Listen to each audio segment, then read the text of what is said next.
যাই হোক দেখো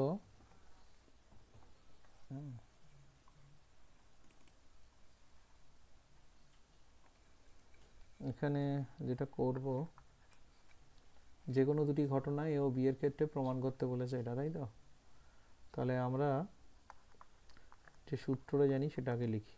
P of A union B equal to probability of A plus probability of B minus probability of A intersection B.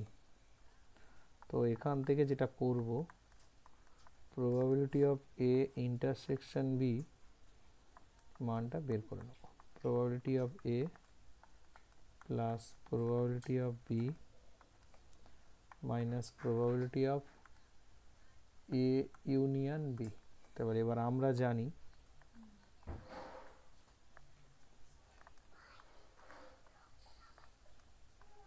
কি জানি না, probability of A intersection B always greater than equal to 0, মানে এই intersection B হয় 0, না 0 থেকে বড় হবে, কিন্তু 1 থেকে ছোট হবে, এইটুকু জানি আর কি। ঠিক আছে, তাহলে এবারে এটা যদি মান এখানে বসিয়ে দিই, probability of A, probability of B, probability of A union B greater than equal to 0। তাহলে probability of A union B এটাকে সাজালে probability of A plus probability of B, এটা কিন্তু আমাদের প্রমাণ চলে এলো, প্রুফড। ঠিক আছে, পরের অঙ্কে চলে যাব। পরের অঙ্কে যেটা আছে সেটা হলো যে কোনো দুটো ঘটনা এ ও বি এর ক্ষেত্রে এটা প্রমাণ করতে বলছে। যাই হোক, প্রথম প্রমাণটা আমরা করি, তারপর ধীরে ধীরে দ্বিতীয় প্রমাণে যাব। তো প্রথম প্রমাণ করতে গিয়ে যেটা আমাদের প্রথম যেটা লাগবে, এ বলে যে সেটটা আছে অলওয়েজ সাবসেট অফ এ, ভুল লিখছি দাঁড়াও, এখানে এ ইন্টারসেকশন বি এই যে সেটটা অলওয়েজ সাবসেট অফ এ হবে। কেন এ হবে? ধরো এখানে দুটো সেট রয়েছে এরকমভাবে, এটা এ সেট আর এটা বি সেট, তাহলে এই জায়গাটা হলো এ ইন্টারসেকশন বি। ঠিক আছে, এই জায়গাটা হলো এ ইন্টারসেকশন বি, মানে এ ইন্টারসেকশন বিটা কিন্তু পুরো এর মধ্যেই ঢুকে আছে। তাহলে এই ইন্টারসেকশন বি কোথায় আছে? এর মধ্যে আছে, তাহলে এটা কিন্তু এর subset.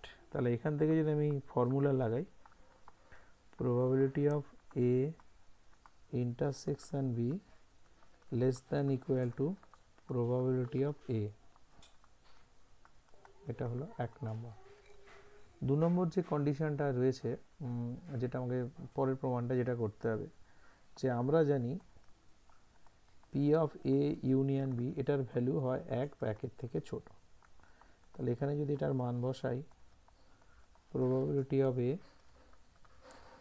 Probability of B minus probability of A intersection B, তো এটাকেই আমি যদি একটু সাজিয়ে গুজিয়ে নিই দিক চেঞ্জ করে, তাহলে এটা আসছে probability of A plus probability of A minus 1 probability of A intersection B, এটা হলো 2 নম্বর। এবার 1 আর 2 থেকে কি পাবো?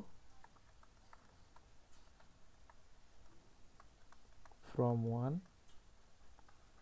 and 2 কি পাবো না, probability of A intersection B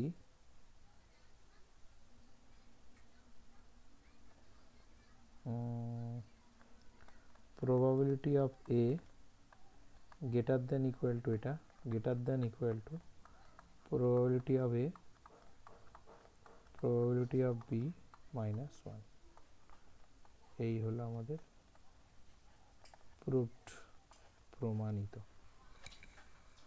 হয়েছে। তো যাই হোক, এর দ্বিতীয় যে প্রমাণটা আছে ওটা আমি পরের পেজে করছি। ঠিক আছে, দ্বিতীয় যে প্রমাণটা আছে, দেখো প্রথম প্রমাণটা তো ভেরি ইজিলি হয়ে যাবে, যে আমরা কি জানি আমরা এটা শিওর জানি যে এ ইন্টারসেকশন বিটা অলওয়েজ সাবসেট অফ এ হবে। তাহলে এখান থেকে যদি প্রবাবিলিটি অ্যাপ্লাই করি, ফর্মুলা অ্যাপ্লাই করি, A intersection B less than equal to হবে প্রবাবিলিটি অফ এ। এটা 1 নম্বর। ঠিক আছে। 2 নম্বর যেটা আছে, আমরা যেটা বলতে পারি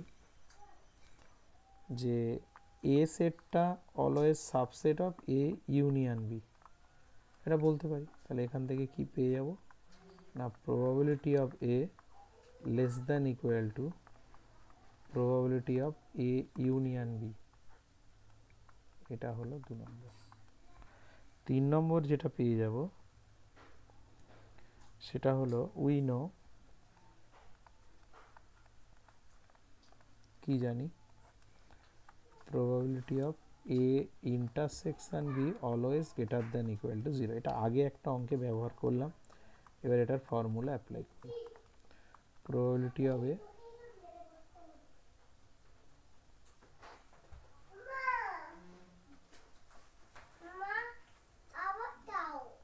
probability of B,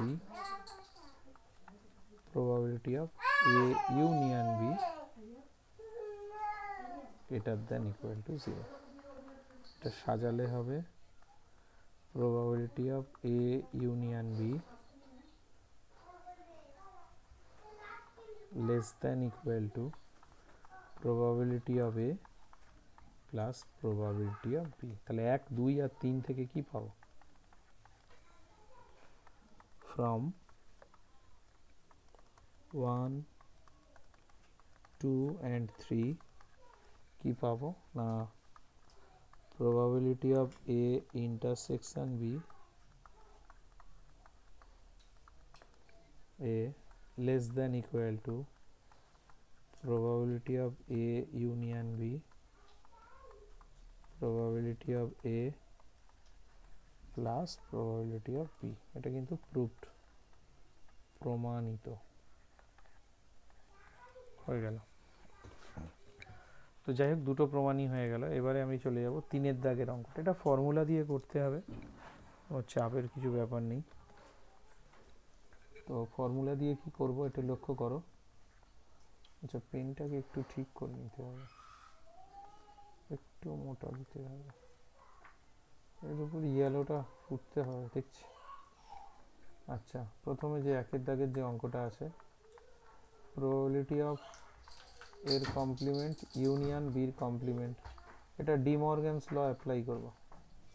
D Morgan's law যদি অ্যাপ্লাই করি তাহলে এটা হবে এ ইন্টারসেকশন বি তার কমপ্লিমেন্ট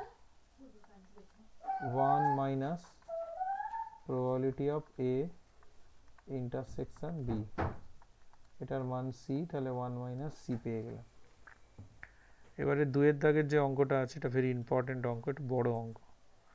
2-এর দাগে এটা হলো প্রবাবিলিটি অফ এর কমপ্লিমেন্ট ইউনিয়ন বি। এটার ফর্মুলা হবে probability of complement, probability of B, probability of A এর কমপ্লিমেন্ট ইন্টারসেকশন B। এটা মানে 1 minus P of A plus P of B, আর এটার একটা ইম্পর্টেন্ট একটা সূত্র, এটা হবে P of B minus P of intersection B. এবার এদের মানগুলো বসিয়ে দেব। এটা হলো এ, এটা হলো বি, এটা হলো বি, আর এটা হলো সি। কাটাকাটি করলে 1 মাইনাস এ প্লাস সি, এটা হলো আমাদের অ্যান্সার। ঠিক আছে। আর একটা অঙ্ক পড়ে রইল, সেটা তো 3 নম্বর, ওটাও ডি মর্গ্যানস ল অ্যাপ্লাই করবে 1-এর মতো। পি অফ এর কমপ্লিমেন্ট ইন্টারসেকশন বির কমপ্লিমেন্ট, এটা হবে probability of A union B তার complement 1 minus probability of A union B. এবার এখান থেকে সূত্রগুলো অ্যাপ্লাই করব। probability of A, probability of B, probability of A intersection B। 1 minus A minus B plus C. এই হলো তোমাদের অ্যান্সার। তো যাই হোক, এর পরের অঙ্কে চলে যাই। দুটো ছুকশূন্য পাশা নিক্ষিপ্ত হচ্ছে, নির্দিষ্ট সংশ্লিষ্ট নমুনাদেশ লেখো, তারপর পাশা দুটিতে প্রাপ্ত অঙ্ক দুটির সমষ্টি 5 হওয়ার সম্ভাবনা লিখ করতে বলেছে। তাহলে আমি ঘটনাটাকে এখানে ধরে নিচ্ছি এ,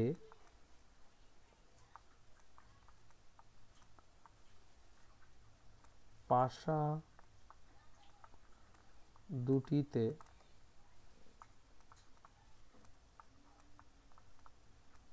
প্রাপ্ত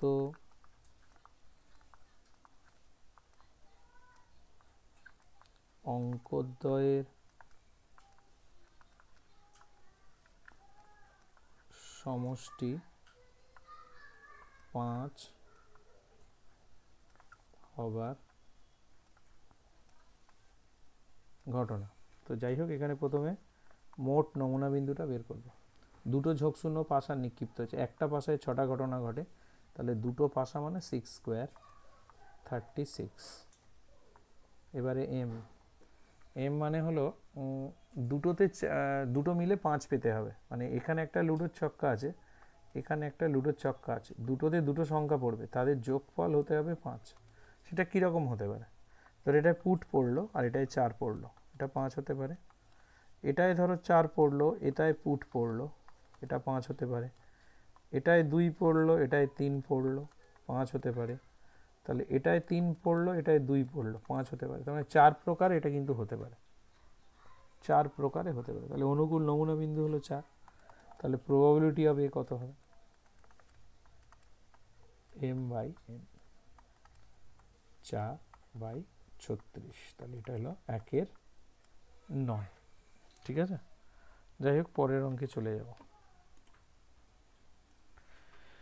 আচ্ছা, পরের অঙ্ক বলছে একটা ঝোঁকশূন্য 4টে মুদ্রাকে টস করা হয়েছে, ঝোঁকশূন্য 4টে মুদ্রাকে টস করা হয়েছে। তাহলে এখানে আমার মোট নমুনা বিন্দু, একটা মুদ্রায় দুটো ঘটনা ঘটে, তাহলে এরকম 4টে মুদ্রা মানে 2 টু দি পাওয়ার 4, এটা হলো মোট নমুনা বিন্দু 16 আসছে। এ বলে একটা ঘটনাটাকে ধরে নিলাম যে ঠিক দুটি টেল পাওয়ার ঘটনা। দেখো আমার 4টে মুদ্রায় কিন্তু 4টে টেল থাকবে, 4টে টেল থাকবে। তাহলে সেই 4টে টেলের মধ্যে এনি 2, তাহলে অনুকূল নমুনা বিন্দু কত হবে? 4টের মধ্যে যে কোনো দুটো পড়বে। তাহলে আমার এখানে সম্ভাবনাটা কত হবে? প্রবাবিলিটি হবে এম বাই এন। তাহলে এম মানে হলো 4c2 ডিভাইডেড বাই 16। ঠিক আছে, তাহলে অ্যান্সার কত হবে দেখো,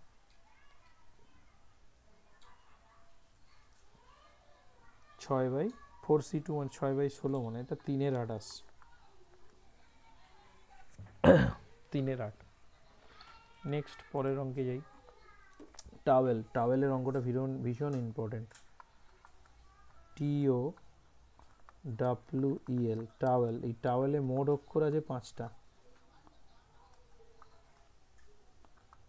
মোট অক্ষর কটা আছে? 5টা। তাহলে 5টার সব কটাকে নিয়ে বিন্যাস কত হবে? 5p5, এটা সম্ভবত 120 আসছে। এবার ওরা বলছে টাওয়েলে ও আর ইর মাঝখানে যেন দুটো অক্ষর থাকে। তাহলে ও আর ইর মাঝখানে যদি দুটো অক্ষর থাকে কিরম হতে পারে? ধরো প্রথমেই ও আছে, তারপর দুটো ঘর ফাঁকা, তারপরে ই আছে, তারপর আর এক ঘর ফাঁকা। ও আর ই বসে গেলে তাহলে আমাদের এখানে বাকি টি আছে, ডব্লিউ আছে আর এল আছে, এই 3টে অক্ষর বাকি 3টে জায়গায় কিভাবে বসতে পারে? এই 3টে অক্ষর, তার জন্য জায়গা আছে এই 3টে। তাহলে 3টেকে 3টে স্থানে সজ্জিত করা যেতে পারে কি হয়? 3p3 বিন্যাস এটাই বলছে। একইভাবে এরম হতে পারে, ধরো ইটা এখানে আছে, এই জায়গাটা ফাঁকা, এই জায়গাটা ফাঁকা, এখানে ও, এখানে। দেখো এক্ষেত্রেও কিন্তু ও আর ইর মাঝখানে 3টে জায়গা, 3টে জায়গায় অবশিষ্ট 3টে বসতে পারে 3p3 প্রকার। আবার এরকম ঘটনাও ঘটতে পারে, এখানে ফাঁকা, এখানে ও, এখানে ফাঁকা, এখানে ফাঁকা, এখানে ই, এক্ষেত্রেও দেখো তিনটে স্থানে বাকি তিনটে বসতে পারে 3p3, আবার এরকম হতে পারে এটা ফাঁকা, এখানে ই, এখানে ফাঁকা, এখানে ফাঁকা, এখানেও, তাহলে এখানেও বসতে পারে 3p3। তাহলে অনুকূল নমুনা বিন্দু পেয়ে গেলাম 4 ইন্টু 3p3। তোমরা আরেকটু গুছিয়ে লিখতে পারো, আমি বুঝিয়ে দিচ্ছি ব্যাপারটাকে। তাহলে আমি এবারে ধরে নিচ্ছি, ধরি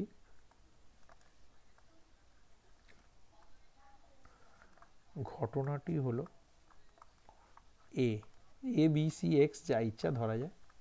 প্রবাবিলিটি অফ এ তাহলে কত হবে, এম বাই এন, তার মানে এটা হবে 4 into 3p3 divided by 5p5। তাহলে এটা হবে 4 আর 3 24, 24 বাই 120, 24 বাই 120 যদি হয় তাহলে কত অ্যান্সার আসছে, কাটাকাটি করলে 24 তো 4 আর 3 ফ্যাক্টরিয়াল, হ্যাঁ 24 বাই 120, তাহলে অ্যান্সার এলো 1/5। এটা হলো অ্যান্সার, হয়ে গেল। তাহলে পরের অঙ্কে যাব, পরেরটায় চলে গেলাম। দেখো একটা থলিতে বলছে সাদা আছে 6টা, হোয়াইট আছে 6টা, বি ফর ব্ল্যাক, ব্ল্যাক আছে 4টে। তাহলে এখানে টোটাল বল কত আছে, টি ফর টোটাল, টোটাল 10টা আছে। আমার প্রথমে বলছে মোট ঘটনাটা বের করতে হবে এন। দেখো থলি থেকে 4টে কালো আর 6টা সাদা আছে, বলছে উদ্দেশ্যহীনভাবে থলি থেকে একযোগে 2টো বল তোলা, একসঙ্গে 2 করে বল তুলছে। তাহলে 10টা থেকে 2 যদি তুলি কত হবে, 10c2। এবারে তুলবো যখন, তখন বলছে একটা বল সাদা হবে আর অন্যটা কালো হবে, একটা সাদা হবে আর অন্যটা কালো হবে। তাহলে একটা সাদা যদি হয়, সাদা 6টা আছে, 6টা থেকে একটা তুলব, আর একটা কালো যদি হয়, 4টে কালো আছে, সেখান থেকে আমি একটা তুলব। এবারে আমি এখানে ধরে নিচ্ছি যে ধরি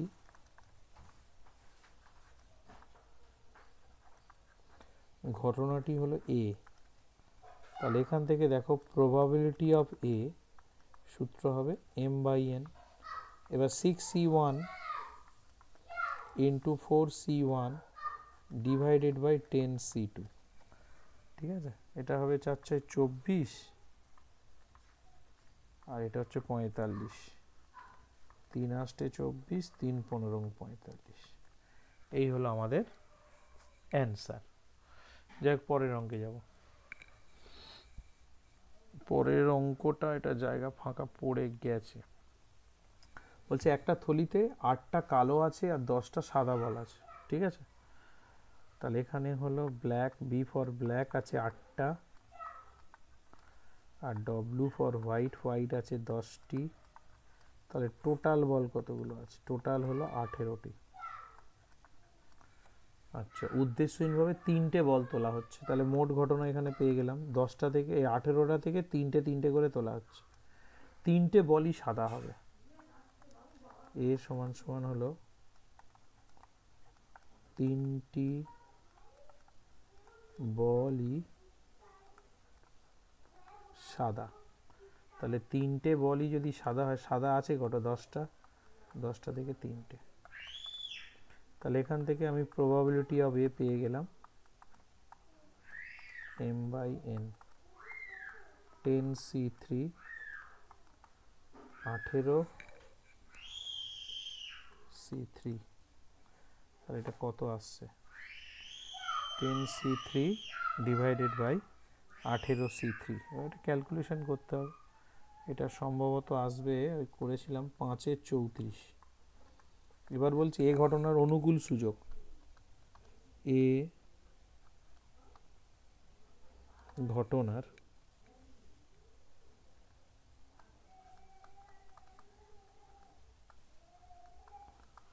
অনুকূল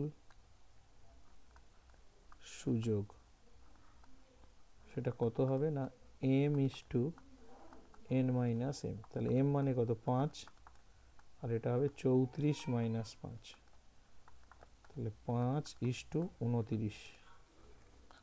তাহলে এ ঘটনার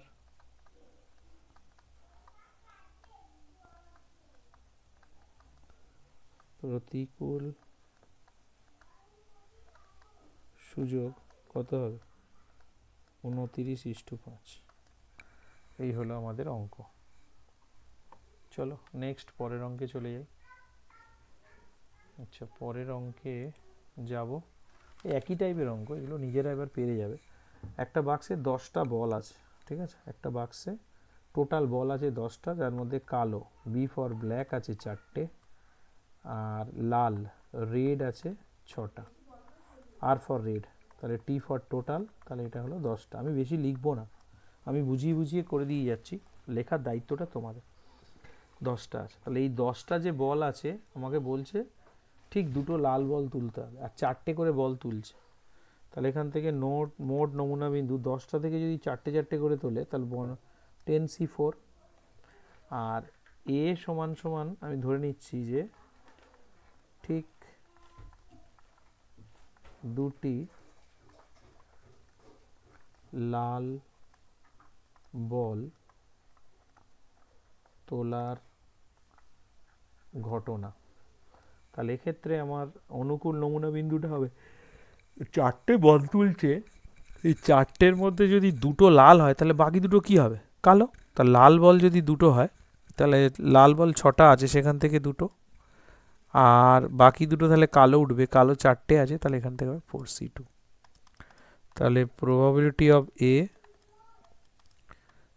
m/n 6C2 4C2 10C4। তাহলে এটা ক্যালকুলেশন করলে হবে সম্ভবত এটা 3/7 বা এরকম কিছু একটা আসবে, 3/7 আসবে। এটা একই টাইপের অঙ্ক, তোমরা করে নিতে পারবে, অসুবিধা নেই। এটা গেল, পরের অঙ্কে চলে আসছে।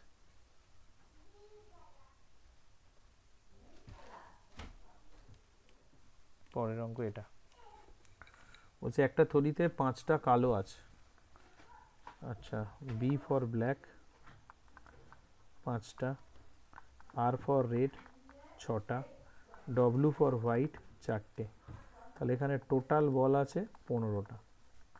বলছে 5টা করে বল তোলা হচ্ছে, ঠিক আছে। এ বলে যে ঘটনাটা সেটা লিখলাম, ঠিক দুটি কালো। আচ্ছা ঠিক দুটো যদি কালো হয় তাহলে আমার এখান থেকে দুটো তুলে নিচ্ছে, আর বাকি 3টে এই দুটো থেকে আসবে, এই দুটো মানে 10টা, এই 10টা থেকে বাকি 3টে তোলা হবে, ঠিক আছে। তাহলে এখান থেকে আমি চলে যাব মোট নমুনা বিন্দু 15টা আছে, এখান থেকে আমার 5টা করে তুলছে, তাহলে 15C5। আর অনুকূল নমুনা বিন্দু বলেছে দুটো কালো তুলতে, কালো কটা আছে 5টা, সেখান থেকে দুটো, বাকি 3টে রেড বা হোয়াইট যা ইচ্ছা হতে পারে। রেড হোয়াইট মিলে কটা আছে টোটাল, রেড আর হোয়াইট মিলে টোটাল আছে 10টা, দেখো এখানটা এই 10টা আছে, তাহলে এই 10টা থেকে any3 যে কোনো 3টে, তাহলে 10C3। তাহলে এখান থেকে আমার প্রবাবিলিটি অফ এ কত হয়ে যাবে না m/n, তাহলে এটা ক্যালকুলেশন করলে 5C2 into 10C3 divided by 15C5, সম্ভবত আসবে দেখো 400/1001, ঠিক আছে। ব্যাস।